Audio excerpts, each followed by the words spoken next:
Olá, meu povo, eu novamente aqui nesta sexta-feira. Professor Vitorino Rodrigues, língua portuguesa para o 8º ano. Já sabe qual é o recado, né? Já sabe qual é o pedido, né? Anota todas as dúvidas para levar ao seu professor. Não pode guardar dúvida, coisa que não se guarda, rapaz. Rapazes e moças, meninos e meninas, tá bom? Resolve tudo. E vamos à nossa aula. O que vamos trabalhar hoje? Qual será a habilidade? Vocês já perceberam que trabalhamos crônica na primeira aula, crônica na segunda, e hoje vai ser a crônica de novo. Mas qual vai ser a habilidade? Você desconfia? Então se liga. É já que começamos a nossa última aula da semana, tá? Na primeira aula trabalhamos aí a inferência de informações implícitas. Lembram?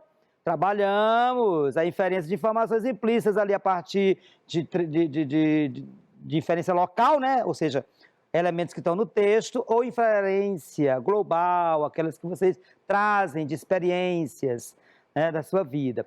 Tá? Vimos na sequência os efeitos de sentido dos sinais de pontuação, foi na aula de terça-feira, e hoje vamos ver qual habilidade, ainda crônica, mas nós vamos identificar os elementos do enredo. Professor, de novo, de velho, meu filho, de caduco, se for preciso, porque a gente aprende assim, é repetindo, é uma vez, é mais uma vez, e tantas vezes sejam necessárias, tá bom? Então vamos lá. Identificar em textos narrativos a situação inicial, o conflito gerador, o clímax e o desfecho das crônicas. Nós já sabemos que a crônica é um gênero narrativo. Já falamos, né? Situações do cotidiano, uma feira, uma viagem de avião, né? Um presente que o pai compra para o filho. Já vimos aqui algumas situações bem cotidianas através dos textos que lemos ao longo dessas aulas, tá? Agora, sabemos que se é uma história, como começa a história? A situação inicial, quer dizer, normalmente o primeiro parágrafo ali, o segundo talvez ali, nós apresentamos as personagens. Quem são essas pessoas que vão vivenciar essa história que eu vou contar? Onde elas estão? Ou seja, qual é o espaço? Quando? Qual é o tempo? Então, um pouquinho para localizar o leitor naquela situação, para em seguida aparecer o conflito gerador, ou seja, para aparecer ali na sequência o que provocou, né? Essa história. Nós sabemos que uma boa história tem que ter um conflito. Se tudo acontecer nas mil maravilhas, você se cansa na primeira linha do texto, vocês sabem disso, né? Se for um filme, por exemplo, a primeira parte, 2, 3 cenas ali, vocês já se cansaram. Então tem que ter um conflito narrador, um problema a ser resolvido por esses personagens. E esse conflito, esse problema vai avançando num grau de dificuldade, de emoção, que vai chegar num auge. E esse auge dessa emoção é o que nós chamamos de clímax. E depois que se resolve, vem o desfecho e finaliza tudo. Bacana? Bom, isso aí foi para relembrarmos, né? Nós já estudamos isso, e agora vamos ver mais uma vez como se aplica isso no texto, na crônica. E a primeira que vamos ler é Aprenda a Chamar a Polícia, de Luiz Fernando Veríssimo. Eu tenho um sonho muito leve. E nunca, uma noite dessas, notei que havia alguém andando sorrateiramente no quintal de casa. Levantei em silêncio e fiquei acompanhando os leves ruídos que vinham lá de fora, até ver uma silhueta passando pela janela do banheiro. Como minha casa era muito segura, com grades nas janelas e trancas internas nas portas, não fiquei muito preocupado. Mas era claro que eu não ia deixar um ladrão ali, espiando tranquilamente. Liguei baixinho para a polícia, informei a situação e o meu endereço. Perguntaram-me se o ladrão estava armado ou se já estava no interior da casa. Esclareci que não, e disseram-me que não havia nenhuma viatura por perto para ajudar, mas queriam mandar alguém assim que fosse possível. Imagina só, um ladrão rondando a sua casa, já dentro do muro, né? E vão mandar assim que seja possível uma viatura. 1 minuto depois, liguei de novo e disse com voz calma: Oi. Eu liguei há pouco porque tinha alguém no meu quintal. Não precisa mais ter pressa. Eu já matei o ladrão com um tiro de escopeta calibre 12, que tenho guardado em casa para estas situações. O tiro fez um estrago danado no cara. Passados menos de 3 minutos, estavam na minha rua 5 carros da polícia, um helicóptero, uma unidade do resgate, uma equipe de TV e a turma dos direitos humanos que não perderiam isso por nada nesse mundo. Opa! Eles prenderam o ladrão em flagrante, que ficava olhando tudo com a cara de assombrado. Talvez ele estivesse pensando que aquela era a casa do comandante da polícia, né? Com tanto aparato aí.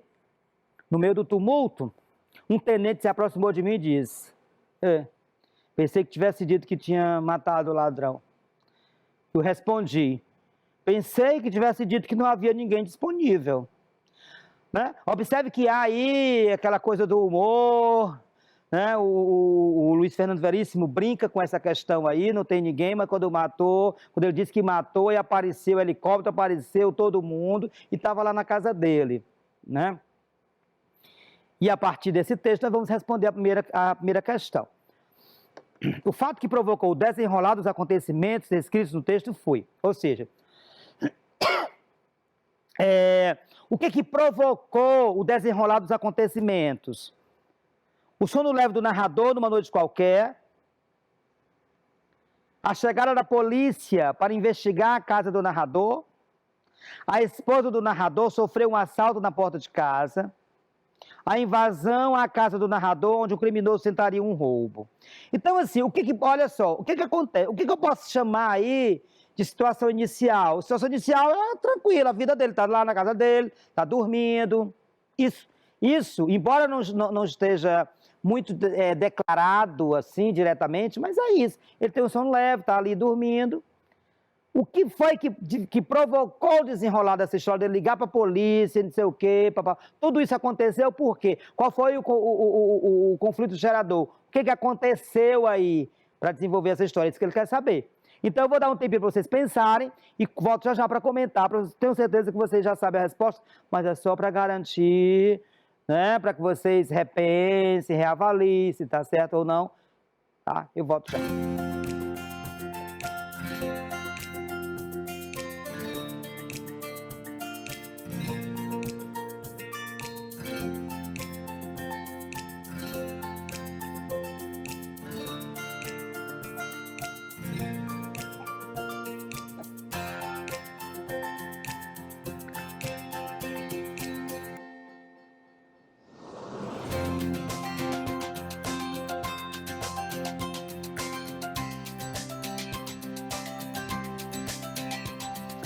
Então, já sabe a resposta?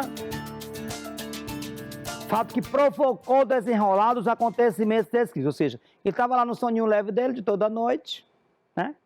E alguma coisa aconteceu de inesperado, de inusitado. É isso que nós vamos chamar de conflito gerador. É isso que provoca o desenrolar dos acontecimentos. O que foi? Letra A. O sono leve do narrador numa noite qualquer? Foi isso que provocou? O que aconteceu de diferente? Não, o conflito é aquilo que acontece diferente, algo que surpreendeu naquele momento, por isso que aquela narrativa está sendo contada ali. A chegada da polícia para investigar a casa do narrador, não, isso aí aconteceu depois. Para que a polícia chegasse lá, algo aconteceu antes, e é isso que ele quer saber na questão. A esposa do narrador sofreu um assalto na porta de casa, não há nenhuma referência à esposa do narrador, né? Apenas o narrador aparece na história e mais tarde a polícia que chega lá. Direitos humanos, enfim, chegam mais repórteres, mas não há referência à mulher do narrador. A invasão à casa do narrador, onde um criminoso tentaria um roubo. A invasão, né? Quer dizer, a casa, quando fala, ele pulou o muro, está lá rodando, ele vê pela janela ali, então existe ali uma invasão, tem um criminoso ali. Alguém pronto para cometer um assalto, não é isso? Letra D. Compreenderam que é a letra D? Ainda sobre esse texto, releia o trecho abaixo. Oi, eu liguei há pouco porque tinha alguém no meu quintal. Não precisa mais ter pressa. Eu já matei o ladrão com um tiro de escopeta, calibre 12, que tenho guardado em casa para essas situações. O tiro fez um estrago danado no cara. O elemento do enredo da crônica lida, retratado no trecho acima, ora, nós já vimos que havia a situação inicial, Desculpa, engasguei. A situação inicial, dormindo, tranquilo, sono leve. Naquela noite, algo de novo aconteceu. Foi o tal do conflito gerador, aquele desequilíbrio, o problema. O que foi? Apareceu um ladrão criminoso lá na casa dessa pessoa, que foi o que a gente leu na questão anterior. Aí ele liga para a polícia não faz pouco caso, não é isso? Não, quando for possível, quando tiver alguém disponível, manda aí, tá?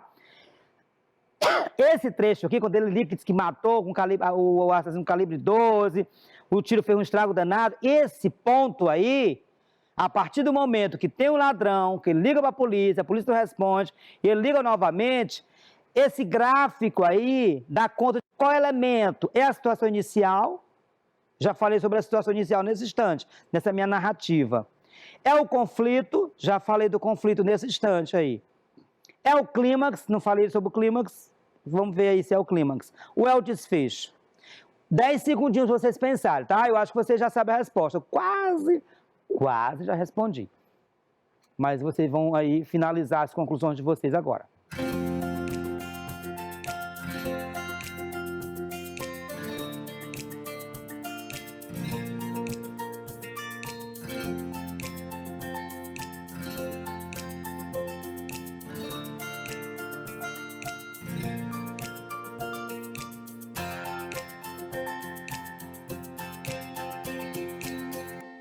E aí, meu povo? Olha, vocês vão identificar qual é o elemento da narrativa, são esses 4 mesmo. A situação inicial eu já disse, é o momento do sono, é o que acontece, o trivial, o dia a dia desse narrador, desse homem que conta essa história. Ele dorme, tem um sono leve, toda noite dorme, tranquilo. Isso é a situação inicial, é o ponto de partida, é o ponto de equilíbrio.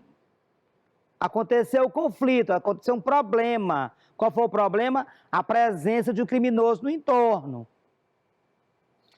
Com a presença desse criminoso no entorno, criou o conflito, né? Ele ficou preocupado, ele ficou um pouco mais tranquilo, porque não havia a possibilidade de ele entrar no próprio recinto da casa. Ele estava na área da casa, mas entrar na própria casa não conseguia, porque tinha grades e tal. Mas aí, não vai deixar o ladrão ali, ele liga para a polícia. A polícia, não pode, não tem carro, quando aparecer, enfim. Quer dizer, quando aparecer, ele já podia ter conseguido arrombar, fazer alguma coisa, né? E aí, a nova tentativa, a nova ligação, e aí é exatamente o que está aqui. Quando ele diz aí, quando ele fala isso aqui, aí na história, quando ele diz que matou, que fez um estrago danado, aí nós temos o quê? Daquele conflitozinho, que é a presença do bandido, isso vai crescendo para a primeira ligação, quando chega na segunda, aí vem todo mundo na sequência ali, e aí nós temos o clímax, né? É o clímax, é o ponto de maior tensão da narrativa. Quando ele diz isso, que a polícia chega para resolver o problema, mas na verdade, enfim, resolve, claro, né? Foi uma estratégia que ele utilizou para que a polícia realmente, de fato, fosse atendê-lo, não é isso? Então, é o clímax, é o ponto de maior tensão, é quando cria expectativa para resolver. Daquele ponto ali, se resolve aquela história, de um jeito ou de outro. Bacana? Não é o desfecho, porque o desfecho é como se encerra a narrativa, né? Como se conclui a narrativa. E aí nós temos a terceira questão sobre o desfecho, sobre o desfecho da crônica, ainda sobre a crônica que nós lemos, tá? E nós temos alguns trechos retirados. E vamos identificar qual desses trechos aqui representa o desfecho da história. Letra A. Pensei que tivesse dito que tinha matado o ladrão. Eu respondi. Pensei que tivesse dito que não havia ninguém disponível. Essa é a letra A. Letra B. Eles prenderam o ladrão em flagrante que ficava olhando tudo com cara de assombrado. Talvez ele estivesse pensando que aquela era a casa do comandante da polícia. Isso já é o fim? Não. Isso ainda dentro do clímax, que começa quando ele liga para a polícia e vai terminar exatamente aqui. Ainda está dentro do clímax, né? Passados menos de 3 minutos, estavam na minha rua 5 carros da polícia, um helicóptero, uma unidade do resgate, uma equipe de TV e a turma dos direitos humanos. A história termina aqui, é dessa forma que desfecha, que encerra a história. E letra D, esclareci que não e disseram-me que não havia nenhuma viatura por perto para ajudar, mas queriam mandar alguém assim que fosse possível. Então, observe aí, qual desses trechos eu já mais ou menos comentei quando fui falando das alternativas, mas eu vou dar 10 segundos aí para vocês finalizarem a resposta e volto já para comentar.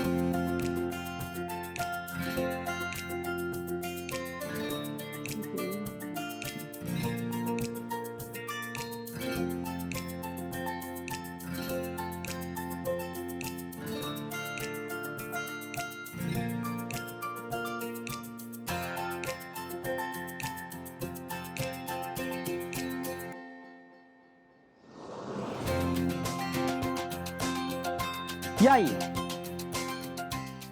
Olha, como é que o desfecho é marcado por qual trecho desses aí? Qual desses trechos? Letra A, pensei que tivesse dito que tinha matado o ladrão. Respondi. Pensei que tivesse dito que não havia ninguém disponível. Esse aqui é o fim da história. A última encerra, assim, com esse jogo de ironias entre a polícia e o dono da casa. É assim que desfecha a história. Assim que encerra a história. É a letra A, tá? Como eu falei antes, a letra B, eles prenderam o ladrão em flagrante, que ficava olhando tudo com cara de assombrado, talvez ele estivesse pensando que aquela era a casa do comando da polícia. Aí é um ponto do clímax que começa quando ele liga para a polícia que diz que matou o homem até chegar aqui. Né? A letra C também faz parte desse contexto do clímax. Ó. Ele ligou para a polícia dizendo que tinha matado, e passado menos de 3 minutos, estavam na minha rua 5 carros da polícia, um helicóptero, um dado do resgate, uma equipe da TV e a turma dos direitos humanos. Quer dizer, tudo isso compõe esse clímax aí, né? Até finalizar ali naquele trecho da letra A.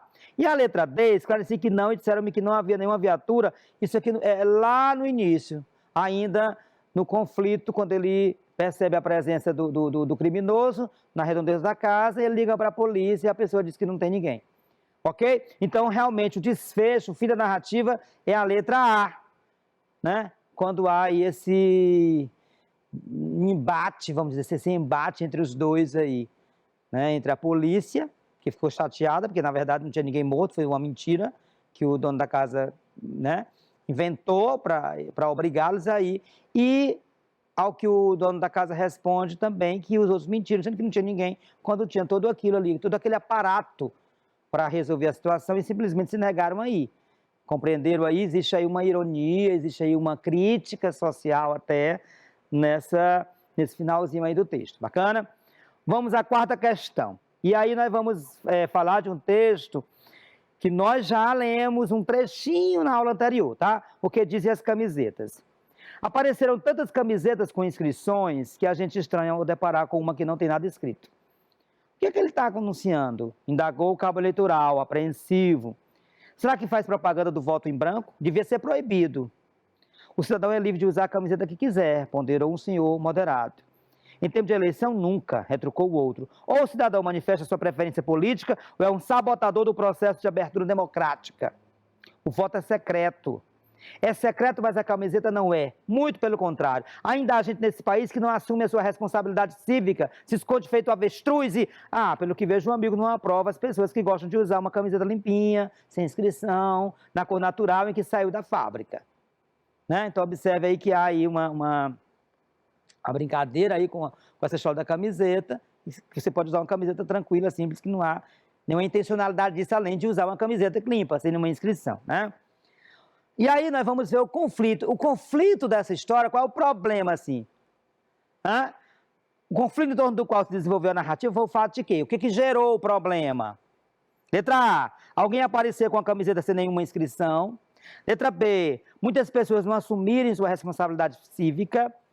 Um senhor comentar que o cidadão gosta de total liberdade, ou alguém comentar que a camiseta, ao contrário do voto, não é secreta. Então, observe que nós temos 4 alternativas. Uma delas é o conflito. Você vai me dizer agora. Não, agora não. Vou dar 15 segundos para vocês matarem essa charada e eu volto já para comentar. Bacana?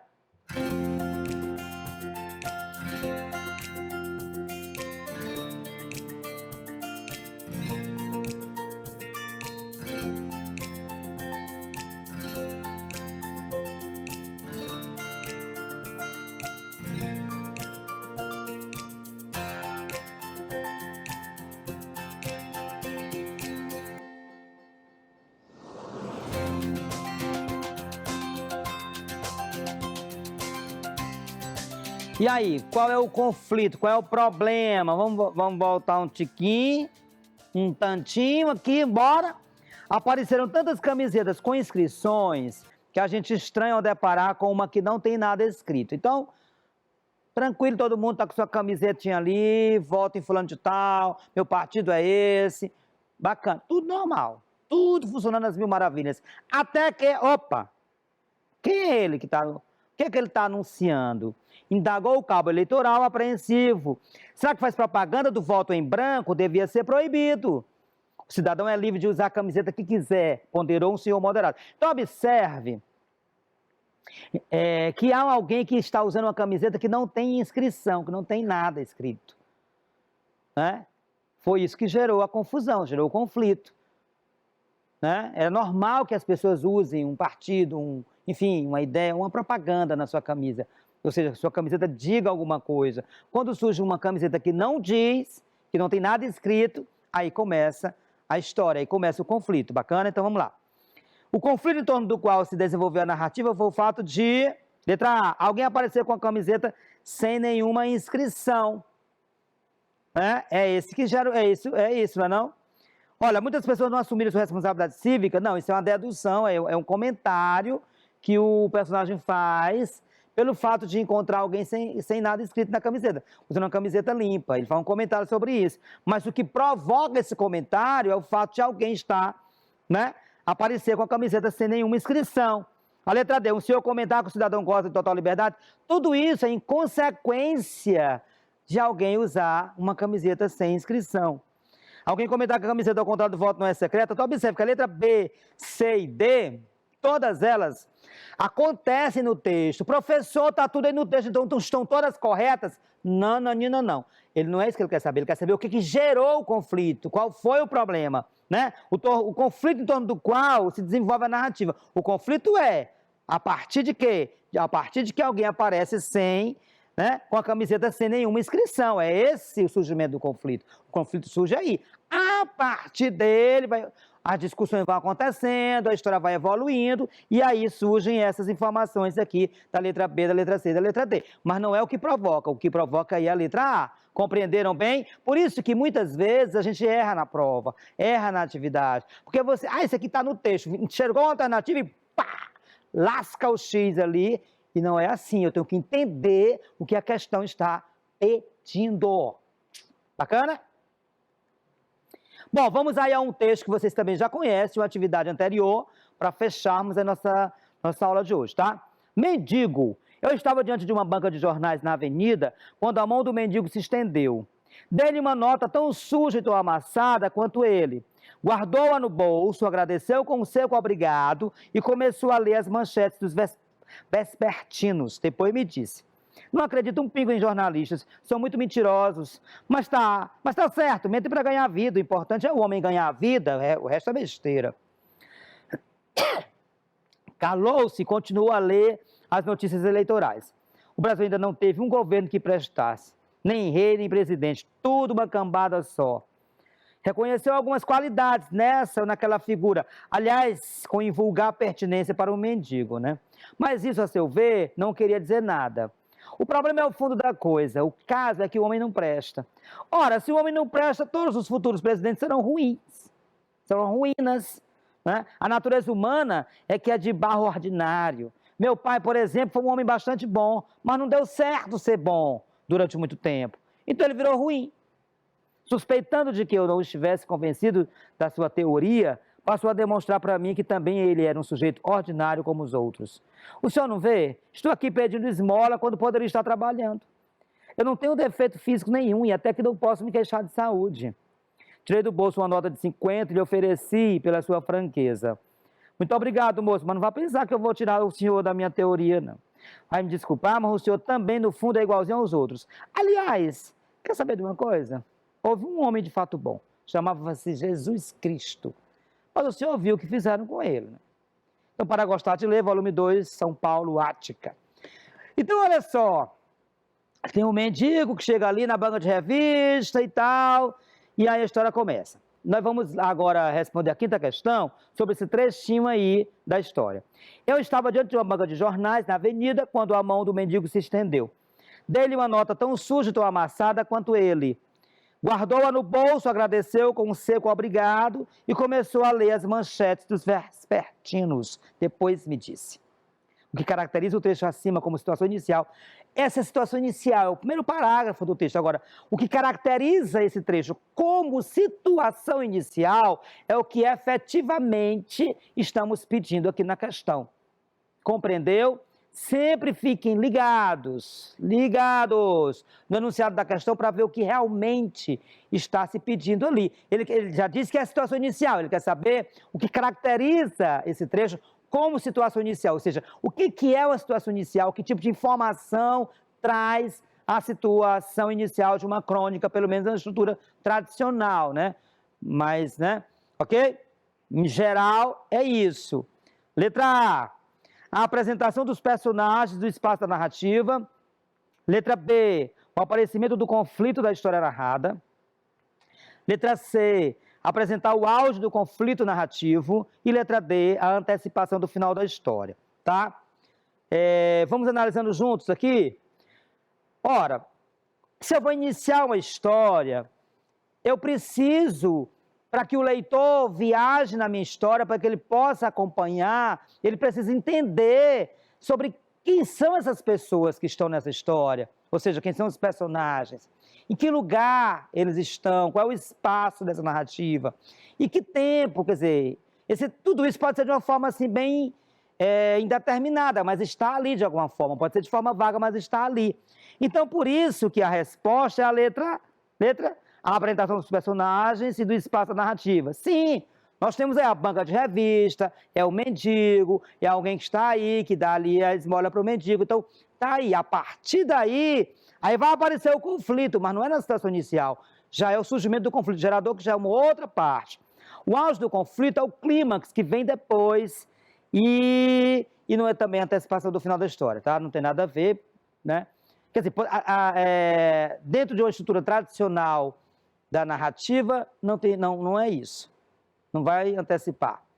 Ok? Então, por isso que a letra A, a letra correta, e vocês com certeza acertaram, né? E assim nós nos despedimos da aula, tá? Vamos encerrando aqui, espero que tenham compreendido tudo direitinho, mas se não entenderam, vão levar as dúvidas ao seu professor, tá?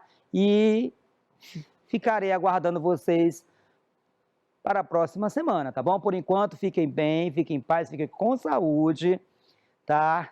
Tchau, tchau. Muito obrigado pela presença e a gente se encontra na nossa próxima aula. Tchau.